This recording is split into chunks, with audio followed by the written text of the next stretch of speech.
Hello everyone, good morning.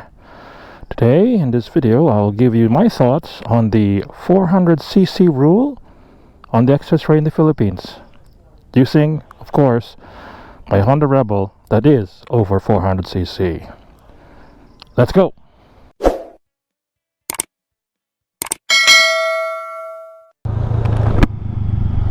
Good morning. Hello everyone, welcome back to the Motovlog channel. Today we'll talk about the 400cc rule for motorcycles on the expressway. Yes, I'm a lawyer, but I'll give my thoughts more of as a rider rather than a lawyer, because it's not exactly a law on that, and like I'll explain later in the video. So here I am about to cross and enter the expressway southbound on the Southern Luzon Expressway, or more rather called the SLEX. Right, and of course here there's a toll. Maybe in the east coast of America you call it the turnpike, because there is no toll in most of the expressways or freeways in California. Is that why they're called the freeways? Well, if anybody knows, educate me please. Alright, I wonder if there's a sign here that says no 400. Anyway, sometimes there are signs here that says no 400cc below allowed, but looks like there's none here. Nope, not here, not here. Alright, RFID. Okay, here I am under an expressway. Excuse my little notes on the side. Of course, as a good lawyer, I need to prepare my notes and my thoughts process. Oh no. Alright, now what are the advantages if we allow sub 400cc motorcycles here on the expressway? Well, of course it'll benefit everybody on a motorcycle. If the motorcycle or the rider is used his vehicle for business, he will tremendously increase his revenue. He'll be able to take more orders, and more orders means more money. So to him, a trek that normally took 2 to 3 hours might take less than an hour. Another reason why the advantage of having a sub 400 motorcycle, 4cc motorcycles here, is that it'll add more revenue for the operator of the expressways. I think, excuse me if I may be wrong, but if we allow such motorcycles on the expressway like this, I think the revenue would increase 5, 8, 10, maybe even tenfold, because that's how many motorcycles there that small.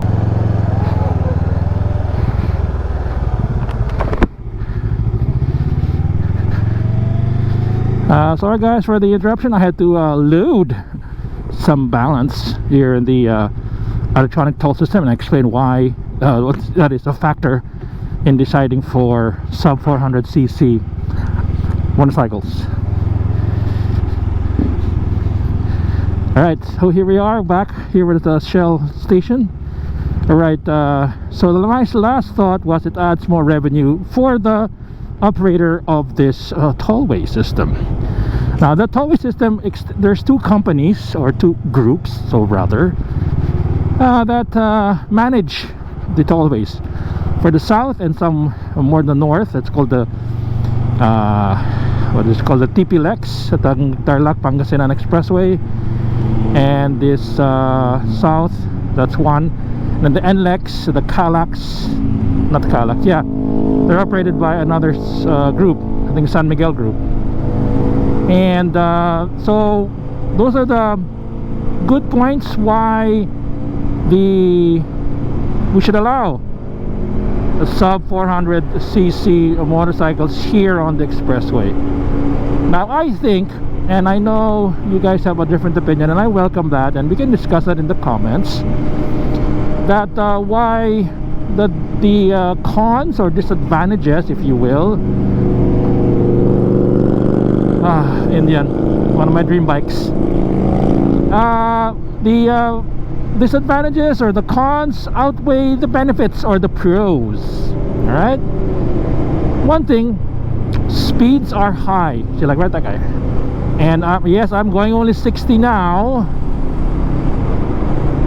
But you know, we know some people really go fast here, and it's not just being fast. The motorcycles here take lane filtering to the max, and they lane filter at over 100, even 120. And I would say, of course, I'm sure there are some 300cc, 350 that can go 120, 130 even. But isn't that taking the engine to the max? Isn't that taxing the engine too much? And that's sustain long speeds. I may not be a mechanic, I'm not an expert on that, but it's just the tax on the taxing. Is that the right word? Or the burden on the engines. What's happening here? Oh, let's see what's happening. All right. So it gives me some more time to talk about this topic. All right. So the speeds are high, and therefore any 400cc motorcycle can easily go up to 100, 110. Meaning the acceleration to that speed is going to be much more capable for the 400cc and up. Yes, there are motorcycles that can go to 100, but the, I don't know, the efficiency, but the speed, the torqueness, if you will, leading up to that speed is more compatible to expressways. I mean, and those who drive here with cars know that slower vehicles really upset them and destroy the balance of everything here. So that's one thing. Another reason why, or a disadvantage, or the cons for allowing smaller motorcycles here, is that the the car driving public is not used to smaller motorcycles. Demonstrating here why what's happened here. So since here I'm staying in my lane, of course I'll do that. And so the cars here are not used to smaller motorcycles. They're used to the smaller motorcycles on the side streets, on the main thoroughfares. And yes, please, this is just from observation, and I have a video right here. Whoa! And several videos on how smaller motorcycles are not that, what's the proper word? They're not seen. They are more invisible to a large motorcycle.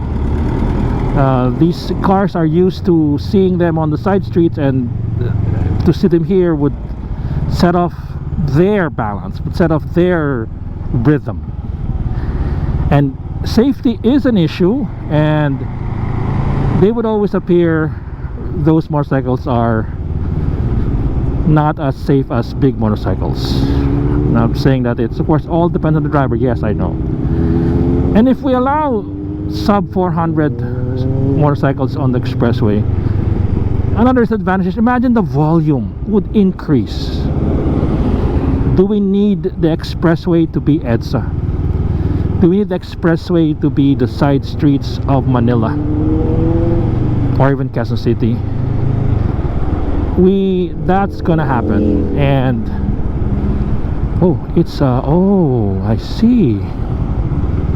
I see. Oh, okay, they're fixing the highway. Oh, wow. See, imagine this, the volume with these are just cars. Imagine that with triple the amount of motorcycles. So the volume would definitely be something that is hard to deal with, at least for the operator of the expressway.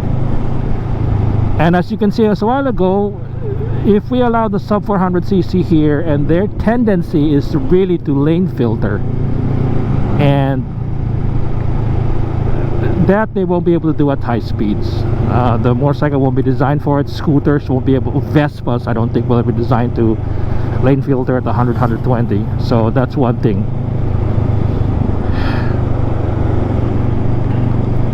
And another reason why I think a disadvantage of having sub 400cc here motorcycles is, and I know I may tick off some people here. I think it's the discipline. We already have enough. Just clear demonstrates what I'm saying.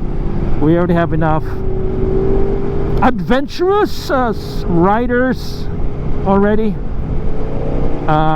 See over there, look up, they're really rain filtering. And yes, see, that's what they're saying. We have enough of those already. I'm not saying they're doing something bad. They're on vehicles that are designed for such things. Then they do that. Imagine doing that with a scooter. Yeah. So, oh boy, traffic going back is gonna be horrendous. Ugh. How am I gonna pass going home? I gotta get out of this. Oh, what am I getting into? Alright, so that's what I think the sub 400cc motorcycles at this point should not be allowed. I mean, if for a compromise, I would go 300. I think 300. We should allow 300. And the last thing also that why we should allow, one reason I think, going back again, is that I feel that the more sensible riders, not the exceptions right there, not to just want to do racing on the expressways, but I think those that, I'm sure those that own scooters and own big bikes, they know this. I know they know this, that once these guys go on the expressway just like this, they themselves become more disciplined. They themselves become less of a scooter type ride. You know, they're not going to the corner store, they're not going to the local cafe. They're going long distances, over 100, over 20, you know, these things. And so I think if those that own two types of bikes, I'm not, yes, I'm sort of being elitist, but I think it doesn't matter. Some 400cc motorcycles are cheaper than some sub 400, and so I think what happens there is that if we hit up enough people that would convert themselves to more disciplined riders, not necessarily disciplined, but to be more aware of the rules and the unwritten rules on the expressway, I think we got to compromise on that. So I think there is room for negotiation, there's room for compromise, and I think, you know, this issue would also be talked about for the next maybe 5 to 10 years. So I hope that my views are okay with you guys. If you have any counterpoints, I would love to hear them. Please put them in the comments. And you know, if you see my other videos, I love the engagement, and I will respond to them when time permits. And I do respond to 99% of them. I don't respond to the crazy comments. Alright, thank you for visiting my channel. If you please, if you can, give me a thumbs up, and do subscribe if you haven't. It helps my channel grow and I can make more videos like this. Yeah, this is Dean Rod, Moto Dean, saying it's not what you know, it's what they don't know. Ride safe, guys.